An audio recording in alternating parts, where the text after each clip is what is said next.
हाँ, जैसा मैं बता रहा था 5 × 4 इक्वल टू साइन इम्पोर्टेंट है ना, ये बराबर होना चाहिए। ये इस तरफ बराबर किस कंडीशन में होगा, तो ये है 4 × वॉट, मतलब ये 5 ही आएगा। यहाँ पे अपने को देख के समझना था, 5 4 ज़ा 20, सिमिलरली 4 5 ज़ा भी 20 होता है। ठीक है, तो ये इस तरीके से होता है। तो ऐसे बहुत सारे फिलअप्स को आप चेक कर सकते हैं। जैसे प्रैक्टिस में दिया हुआ एक नंबर 3 × 7 × 5 इक्वल टू 3 × ब्लैंक × 5 है ना। तो ये अपने को क्या मिसिंग है, देखो इक्वल टू होना है, बाकी दो नंबर सेम है 3 और 5। यहाँ पे मिसिंग क्या है 7। तो हम यहाँ पे बिना कोई मल्टीप्लिकेशन भी करे बता सकते हैं कि यहाँ पे क्या होगा 7 होगा। ठीक है, तो ये आपका मल्टीप्लिकेशन का है। इसी तरीके से अब हम इसको डिवीज़न का बताते हैं, डिवीज़न कैसा होता है ना। तो डिवीज़न में दो होल नंबर्स को जब हम डिवाइड करते हैं ना, तो डिवाइड करना तो बड़ा आसान है।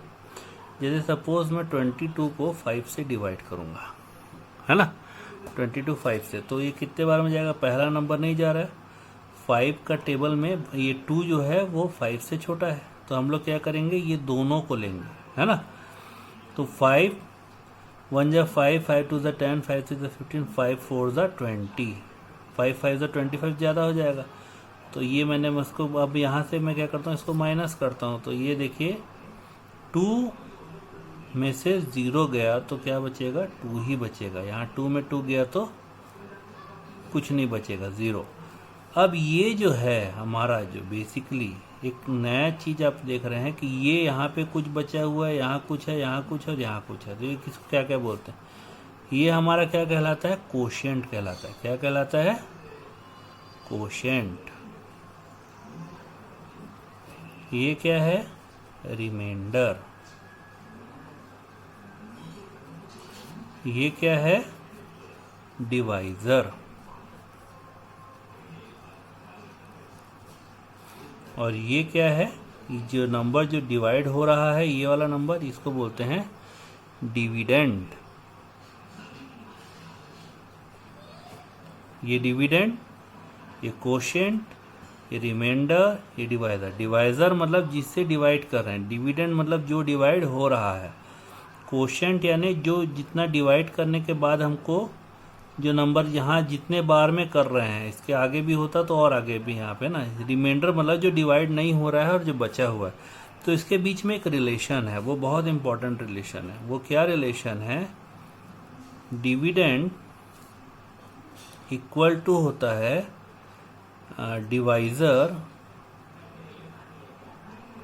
Divisor into quotient plus remainder. ठीक है, मतलब इसमें अपन ये वाले केस में करके देखते हैं। डिविडेंड मतलब क्या है, जिसको डिवाइड कर रहे थे, तो ये क्या है 22, क्या ये इसके बराबर आता है। डिवाइजर देखिए क्या है 5 है, कोशेंट कितना है 4 है, रिमाइंडर कितना है 2 है। ये कितना हुआ 5 4 × 20 प्लस 2 दैट मीन्स 22। तो ये आपका LHS और RHS जो है वो आपका क्या हुआ, बराबर हो गया। RHS क्या हुआ, दोनों बराबर हो गया। तो ये रिलेशनशिप बहुत इम्पॉर्टेंट है। क्यों इम्पॉर्टेंट है, क्योंकि इसमें कोई 3 चीज दी हुई होगी तो आप चौथी निकाल सकते हो, है ना।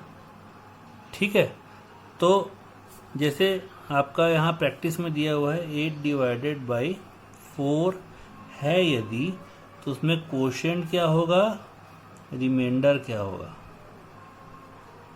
ठीक है, तो उसमें अपन करके देखते हैं। बाय द वे ये डिवाइडेड बाई पढ़ते हैं ना, 8/4 मतलब डिवाइडेड बाई मतलब जिससे डिवाइड हो रहा है वो ये नंबर है।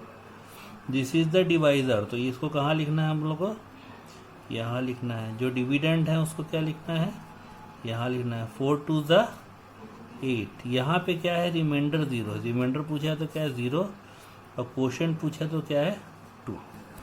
ठीक है, तो इस तरीके के क्वेश्चंस आपको मिलेंगे। अब कुछ प्रॉपर्टीज है जो इसमें इम्पॉर्टेंट है ना। तो एडिटिव आइडेंटिटी होती है, क्या होती है? Additive identity. एडिटिव आइडेंटिटी क्या होती है? मतलब एक ऐसा नंबर है जिसको जो आप किसी भी नंबर से जोड़ेंगे वो नंबर आपका कोई फर्क नहीं पड़ेगा। वो कौन सा नंबर है? 0। मान लीजिए 5 + 0 करते हैं तो क्या आंसर आएगा? 5। वही नंबर आएगा, इसीलिए इसको क्या बोलते हैं? एडिटिव आइडेंटिटी, है ना? ठीक है। वैसे ही मल्टीप्लिकेटिव आइडेंटिटी क्या होगा? 1 होगा। ठीक है। तो 0 का और क्या गुण है? यदि आप 0 को किसी में ऐड करोगे तो वो उस नंबर को वैसे ही रहने देगा। 0 को आप किसी से सब्ट्रैक्ट करोगे तो वो भी नंबर चेंज नहीं होगा। कोई भी नंबर से मान लीजिए 5 - 0 करता हूँ तो भी क्या आएगा? 5। तो वो उसका गुण क्या है कि वो माइनस करने पे भी उसको चेंज नहीं करता। बट मल्टीप्लाई करोगे, किसी भी नंबर को आप 0 से मल्टीप्लाई करोगे तो आंसर विल बी 0। ठीक है, ये इसका गुण याद रखने वाली चीज़ है। क्योंकि यदि मैं मान लीजिए फिलअप में देता हूँ 8 × वॉट = 0, तो यहाँ क्या आएगा? 0 आएगा। क्या आएगा? 0। ठीक है, ये छोटी छोटी चीज़ें हैं ध्यान देने वाली सीखने के लिए। उसके अलावा यदि कोई नंबर को आप 0 से डिवाइड करते हैं तो वो इन्फिनिटी आता है। क्या आता है? इन्फिनिटी। ये क्यों आता है ये बहुत महत्वपूर्ण है, लेकिन आप ये समझ लीजिए कि कोई भी नंबर को यदि आप 0 से डिवाइड करोगे तो वो अनआइडेंटिफाइड नंबर आएगा। मतलब इतना बड़ा नंबर आएगा जिसको आप निकाल नहीं सकते। इसमें आप यदि कैलकुलेटर में करेंगे तो एरर शो करेगा आपको। 0 डिवाइड एरर बोल देगा या तो एरर बोल देगा। ठीक है, या कैन नॉट बी डिफाइंड लिख किया जाएगा। तो ये 0 की कुछ प्रॉपर्टीज है। ऐड करने से वो नंबर को चेंज नहीं करता, माइनस करने से भी नंबर को चेंज नहीं करता, 0 से मल्टीप्लाई करने से वो उसको 0 बना देता है, लेकिन डिवाइड करने से वो क्या हो जाता है? अनआइडेंटिफाइड। मतलब कैन नॉट बी डिफाइंड या कैन नॉट बी डिटरमाइंड, ऐसा कुछ आप बोल सकते हैं। ठीक है, तब कुछ ओरल क्वेश्चंस रहते हैं जिनको आप आसानी से सॉल्व कर सकते हैं। जैसे, है ना, यदि मैं दिया हुआ है मान लो 3 × 5 = 15 है, तो 3 × वॉट = 15, तो यहाँ पे क्या आएगा? 5। ठीक है, या अपन इसको और तरीके से 15 ÷ 3 = क्या हो जाएगा? 5, या 15 ÷ 5 = 3। ये रिलेशंस याद रखने का है। दो नंबर्स को मल्टीप्लाई करने से जो तीसरा नंबर आता है, वो तीसरे नंबर को आप यदि इनमें से किसी एक से डिवाइड करेंगे तो वो क्या करेगा? पहले नंबर को बता देगा। ठीक है, वो पहला नंबर आएगा। तो यदि एक रिलेशन दिया हुआ है तो बाकी के 2 रिलेशन सब लोग समझ सकते हैं। ठीक है, और यहाँ एक क्वेश्चन है, the whole number will be obtained if which whole number will be obtained if 0 is multiplied by any number. तो इसका आंसर क्या होगा? 0 होगा। कौन सा होल नंबर मिलेगा यदि किसी नंबर को हम मल्टीप्लाई करेंगे 0 से? तो आंसर क्या होगा? बिग 0। ओके, ठीक है। अब कुछ क्वेश्चंस हैं इसके जो मैं आपको एक आध उसमें से सॉल्व करके, रिटर्न क्वेश्चंस में से हैं, तो कुछ मैं क्वेश्चंस आपको सॉल्व करके बताता हूँ। बाकी क्वेश्चंस आपको ऐसे प्रॉपर्टी से मिल जाएंगे। ठीक है, तो ये बोल रहा है पहला क्वेश्चन, इसका 10th क्वेश्चन लेते हैं हम लोग। In a city out of 15 people 1 person is a government servant. मतलब एक शहर में हर 15 में से एक आदमी गवर्नमेंट का सर्वेंट है। If 1354 persons in the city are in government jobs, then what is the population? Question समझ में आया आपको? ये बोल रहा है हर 15 में से एक, है ना? वो क्या बोल रहा है? हर 15 में से एक गवर्नमेंट सर्वेंट है। यदि तो बोल रहा है यदि टोटल आपके मान लीजिए नंबर ऑफ गवर्नमेंट सर्वेंट्स जो है आपका दिया हुआ है 1354 है, तो पॉपुलेशन क्या है? पॉपुलेशन क्या है? ठीक है, तो आउट ऑफ 15 1 है ना। If number of government servant is 1, यदि 1 है तो नंबर ऑफ पीपल कितने हैं, टोटल पीपल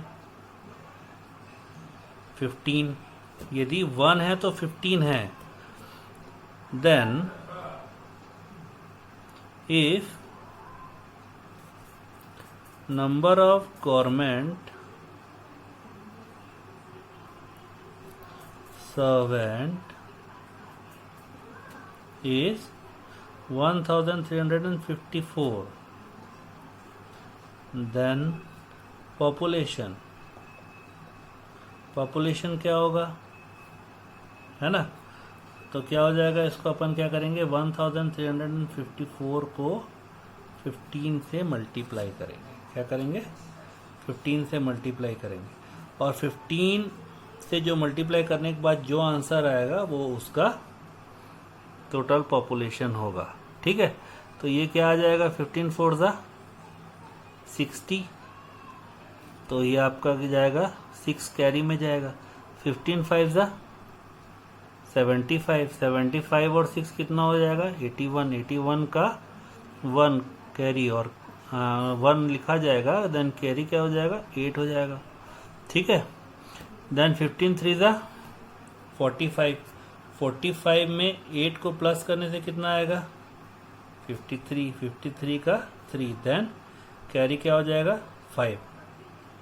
ठीक है, 15 1 ज़ा 15 और 5 20, तो ये total population of the city क्या हो जाएगा, 20,310। ओके, ये आपका क्या है, टोटल पॉपुलेशन है, total population of the city for 20,310। Okay, ठीक है। ऐसे ही और एक आध क्वेश्चन लेते हैं हम लोग। क्वेश्चन रिमाइंडर और divisibility, law of divisibility test करो बोल रहा है। ठीक है, question remainder and verify the law of divisibility. Law of divisibility क्या बोलता है, लॉ ऑफ डिविजिबिलिटी बोलता है कि dividend equal to divisor into quotient plus remainder. ये लॉ ऑफ डिविजिबिलिटी बताया हूं आपको मैं, है ना। तो ये बोल रहा है कि इसमें चेक करो आप। ठीक है, तो अपन चेक करते हैं कोई नंबर से। सपोज 11th क्वेश्चन है, 11th क्वेश्चन का 92,845। ठीक है, डिवाइडेड बाई 300। ओके, तो ये वाला क्वेश्चन मैं ले रहा हूँ। तो अभी अपन क्या करेंगे, इसको डिवाइड करेंगे। और लॉ ऑफ डिविजिबिलिटी क्या है, first of all law of divisibility.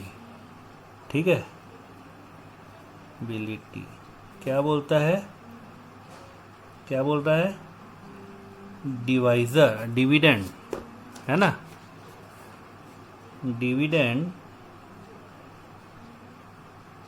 Equal to divisor into quotient plus remainder, यही बोलता है। ठीक है, अब ये देखिए अपन क्या करते हैं, पहले इसको डिवाइड करना। 92,845 300 से डिवाइड करते हैं, तो 300 3 ज़ा क्या हो जाएगा, 900 होगा। ओके, माइनस करेंगे क्या हो जाएगा, आपका आ जाएगा 28 नीचे आ जाएगा, देन 4। आप इसको नीचे उतारेंगे। ये 1 ज़ा में भी जा रहा है क्या, नहीं जा रहा है, तो क्या करेंगे, 0 ज़ा करेंगे, देन नेक्स्ट नंबर उतार लेंगे। ये क्या हो जाएगा, 5। ठीक है, अब 3 9 ज़ा कितना होता है, 3 9 ज़ा 27, तो 300 9 ज़ा क्या हो जाएगा, 2700। ओके, तो ये आप माइनस कीजिए। 5 में 0 गया, 5, देन 4, देन 1। ये आपका क्या हो जाएगा, ये रिमाइंडर है, ये क्या है, क्वोशिएंट है, ये डिवाइजर है, ये डिविडेंड है। अब इसको हम लोग लॉ ऑफ डिविजिबिलिटी टेस्ट करते हैं। Testing law of divisibility. तो लॉ ऑफ डिविजिबिलिटी क्या बोलता है, LHS क्या है उसका, LHS इक्वल टू क्या है, डिविडेंड इक्वल टू 92,845, ये आएगा। RHS क्या बोलता है, डिवाइजर प्लस कोशेंट, नहीं sorry, divisor into quotient plus remainder. Okay, तो डिवाइजर क्या है, डिवाइजर आपका 300, कोशेंट कितना है 309, प्लस रिमाइंडर कितना है 145। ओके, तो यहाँ पे आप इंटू करेंगे, ठीक है, इंटू करेंगे मतलब क्या है, देखिए 0 0 तो 3 9 ज़ा 27 का 7 कैरी 2, ठीक है। तो यहाँ पे तो 0 ज़ा मतलब 2 ही आएगा, और 3 3 ज़ा 9, ठीक है, प्लस 145, ठीक है। ये आपका क्या आ जाएगा 92,845, ये आपका आ गया। तो LHS इक्वल टू RHS आ गया। तो ये आपका लॉ ऑफ डिविजिबिलिटी क्या हुई, चेक हो गई, ठीक है। बाकी क्वेश्चंस आप लोग सॉल्व करने का कोशिश करेंगे। मैं कुछ और क्वेश्चंस इसमें 1 2 ले लूँगा। अभी ये वीडियो थोड़ा ज़्यादा लंबा हो रहा है, इसलिए मैं अभी इसको यहाँ पे स्टॉप कर रहा हूँ।